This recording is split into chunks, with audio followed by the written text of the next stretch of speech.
कलान में आसमान में काले बादल छाने के बाद रिमझिम बारिश शुरू हुई है।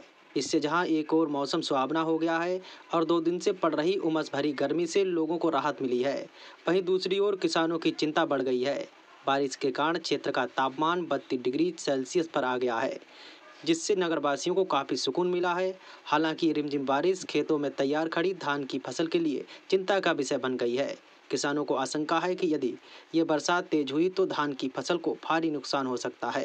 वहीं स्थानीय लोगों का कहना है कि तेज बारिश होने पर खेतों में खड़ी धान की फसल गिर जाएगी, जिससे किसानों को भारी आर्थिक क्षति हो सकती है। दैनिक भास्कर के लिए कलान से अशोक कुमार की रिपोर्ट।